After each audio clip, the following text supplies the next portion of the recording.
Hello everyone, welcome you all to my channel Voice of Math by Shivangi. Today my topic is of class 10th exercise 1.3 as referred to my previous videos. Already 1.1 and 1.2 has been completed. Now I am discussing here 1.3. First of all, for this exercise you have to know the difference between rational and irrational number. First is rational.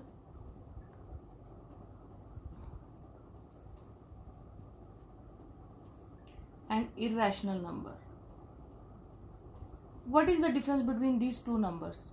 Rational number are those number which we can write as p by q form. Q is not equal to 0 and p and q are co-prime numbers. Co-prime का मतलब क्या है? For example, 3 by 2, 5 by 7, 11 by 13, they all are co-prime numbers. How? Because इन दोनों के बीच में जो common factor है वो सिर्फ 1 है. इन दोनों के बीच में भी कॉमन फैक्टर क्या है? 1 है. इन दोनों के बीच में भी कॉमन फैक्टर क्या है? 1 है. अब मैं अगर 6 by 3 लिखती हूँ, इन दोनों के बीच में 1 के अलावा क्या कॉमन फैक्टर है? 2 है. That means they are not co-primes. So,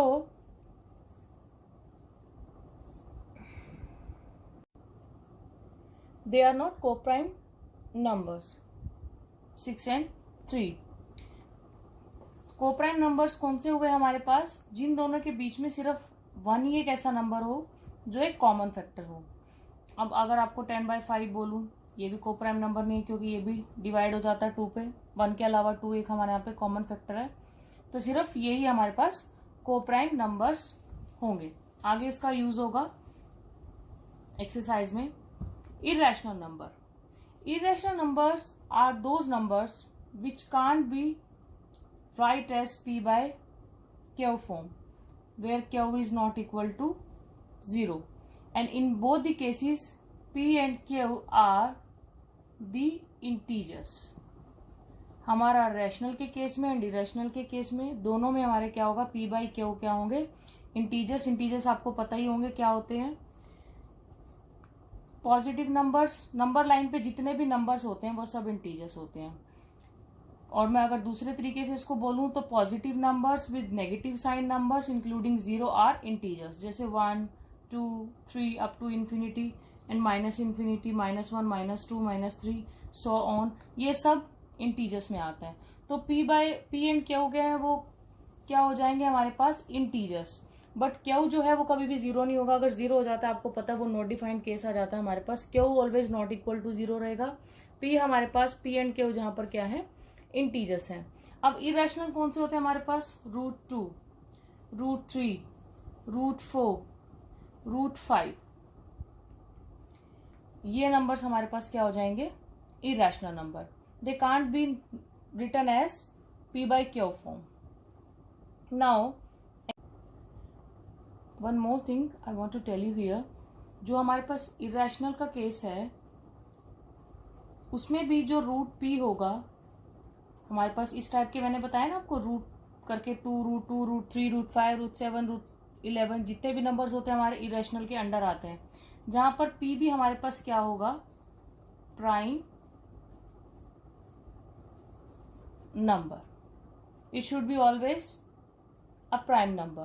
तभी वो क्या होगा? क्योंकि अगर हमारे पास प्राइम नंबर नहीं होगा, फॉर एग्जांपल मैं 25 लेती हूँ तो इजिली इसका रूट सॉल्व हो जाता है. 25 किसका स्क्वायर होता है? 5 का. स्क्वायर से स्क्वायर रूट कैंसिल हो जाता है. आंसर क्या आ जाता है? 5. तो इरेशनल के केस में जो रूट के अंदर हमारे पास कोई भी नंबर आएगा तो उसे हमेशा क्या होना चाहिए? Prime number. Now the first question is we have to prove √5 is irrational number. We have to prove it. Now the solution. अब इसका एक तो ये most important exam point of view से 1.3 जो है मोस्ट इंपॉर्टेंट एक्सरसाइज है. इसमें से 4 मार्क्स का क्वेश्चन हर बार आता ही आता है आपके एग्जाम्स में. तो इसको बहुत ध्यान से समझना. बहुत इजी भी, अगर स्टेप बाय स्टेप आप समझोगे बहुत इजी है ये. क्वेश्चन। नाउ हम जो इस क्वेश्चन को सॉल्व करेंगे, जितने भी इस टाइप के क्वेश्चंस आते हैं इरेशनल जिसमें हमें प्रूव करना होता है, हम उसको कॉन्ट्राडिक्शन से प्रूव करते हैं। डायरेक्टली प्रूव ना करके कॉन्ट्राडिक्शन लेके चलेंगे। हम इसका उल्टा एज्यूम करेंगे। That means we will assume that √5 is rational number. First of all we will assume that let √5 is a rational number. End में हम इसको कॉन्ट्राडिक्शन दिखा देंगे, वो मैं आपको पूरा करके दिखाती हूँ स्टेप बाय स्टेप। आप इसको ध्यान से समझना। अब अगर ये रैशनल नंबर है तो ये किस फॉर्म का होगा? p/q form.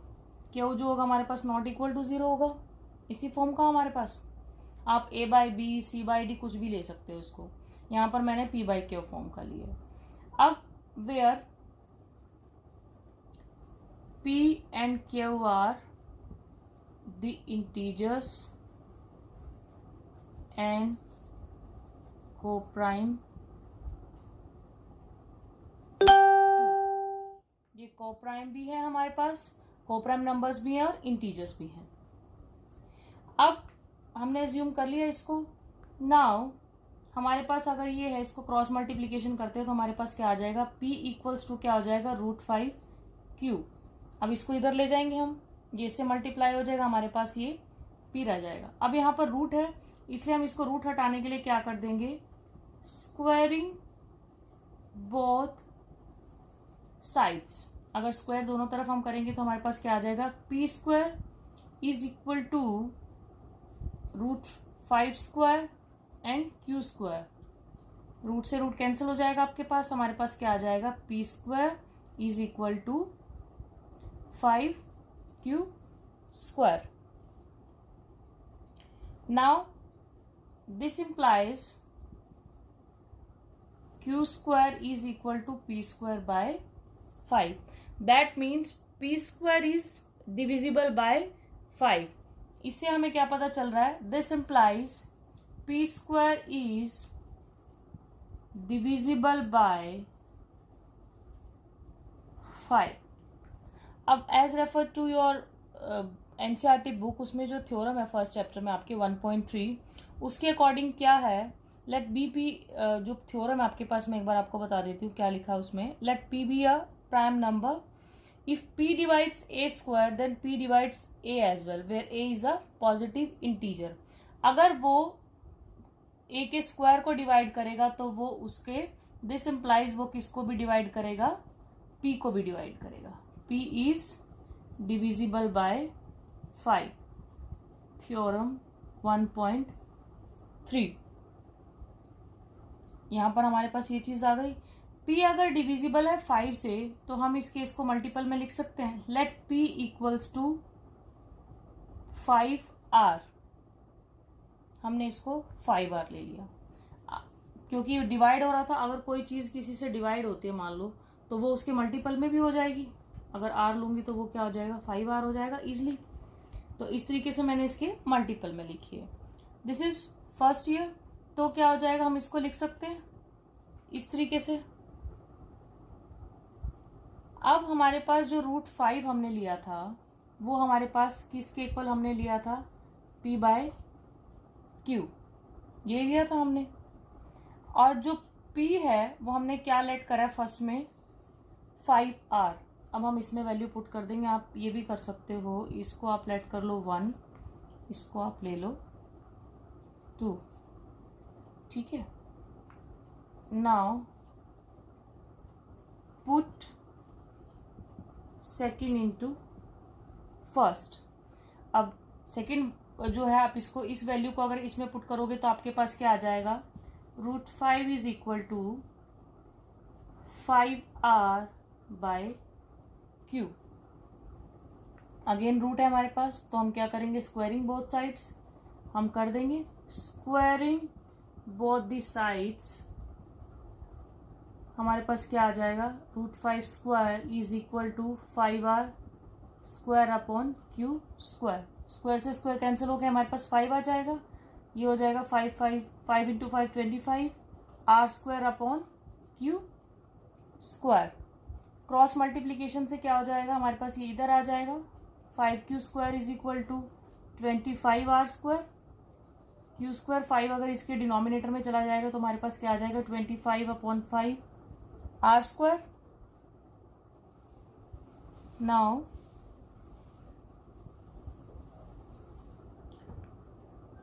ये कैंसिल हो जाएगा.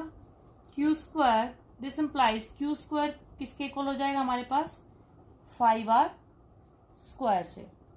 दिस इम्प्लाइज क्यू स्क्वायर के अपन में 5 आ जाएगा is equal to R square. This implies Q square is also divisible by 5. अब क्यू स्क्वायर भी डिविजिबल है और पी स्क्वायर भी हमारा डिविजिबल था. पी स्क्वायर डिविजिबल था, इस वजह से हमारे पास क्या आ रहा था, पी भी डिविजिबल 5 हो रहा था बाय 5. इससे भी क्या हो जाएगा, क्यू स्क्वायर अगर हमारा डिविजिबल बाय 5 है तो थ्योरम 1.3 से Q is also divisible by 5. अब ये जो चीज है वो कॉन्ट्राडिक्ट करती है जो हमने फर्स्ट लिया था, P by Q is a rational number and both are coprime numbers. Coprime numbers क्या है, जिनके कॉमन फैक्टर सिर्फ 1 ही होता है. यहाँ पे अदर देन 1 दोनों में कॉमन फैक्टर क्या आ रहा है, 5 आ रहा है. दैट मीन्स ये जो क्या है कॉन्ट्राडिक्ट कर रहा है जो हम अज्यूम लेकर चले थे स्टार्टिंग में. हम इसको कैसे लिखेंगे, therefore P Q have at least 5 as a common factor, but this contradicts the fact that P and Q are coprime numbers.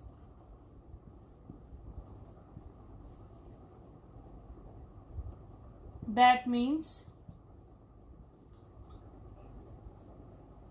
No common factor. ये लिखने की जरूरत आपको नहीं है, यहीं तक लिखेंगे, मोर देन इनफ है.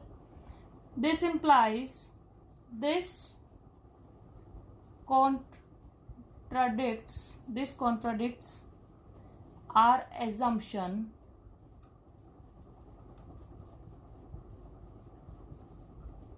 that root 5 is rational number. हमारी जो assumption है वो गलत हो गई है एंड में.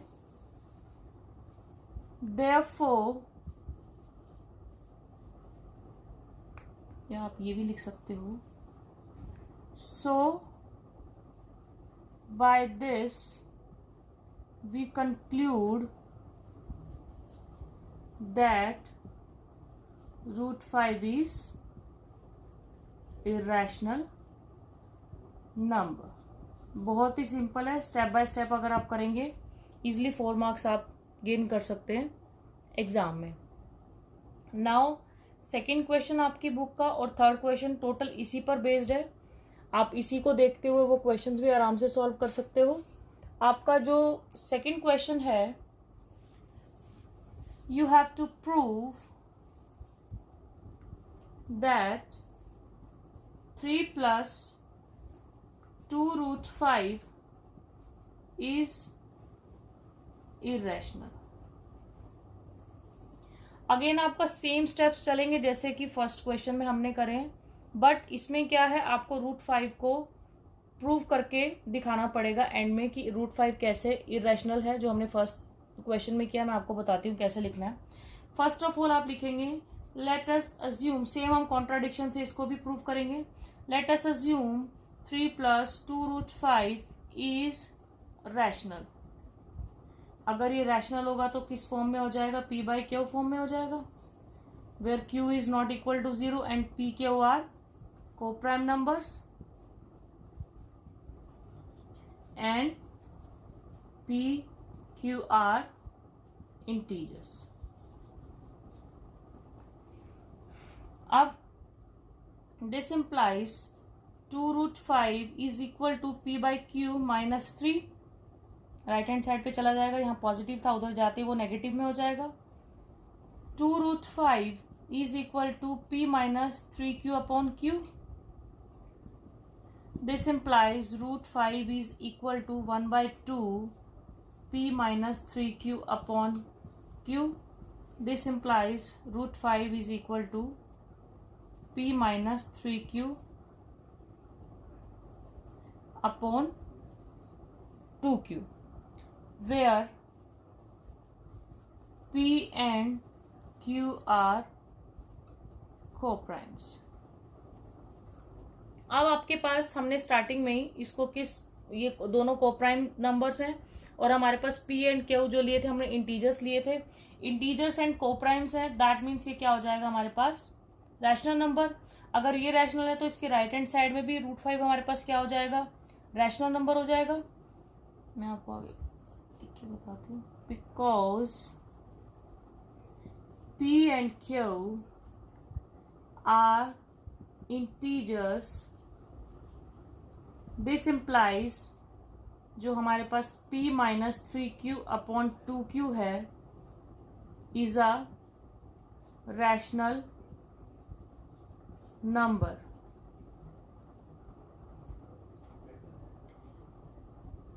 This implies root 5 is rational number. Again contradiction. It contradicts to the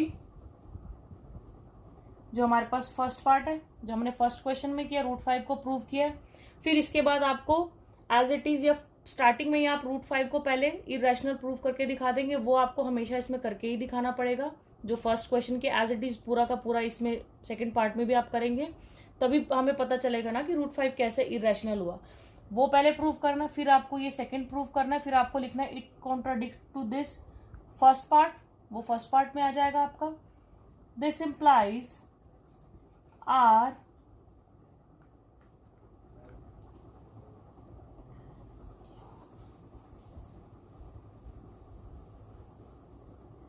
this implies our assumption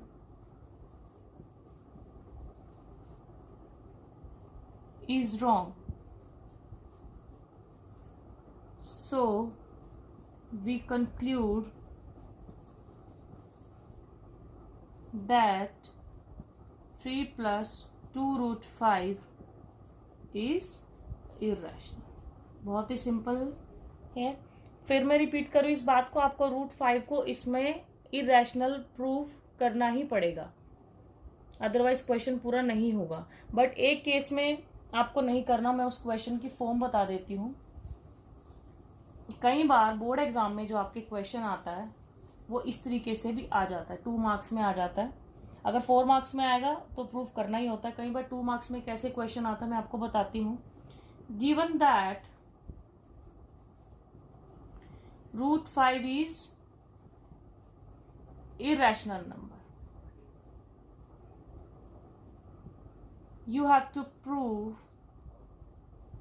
that 3 plus 2 root 5 is irrational. या यहाँ पे आता है then prove that.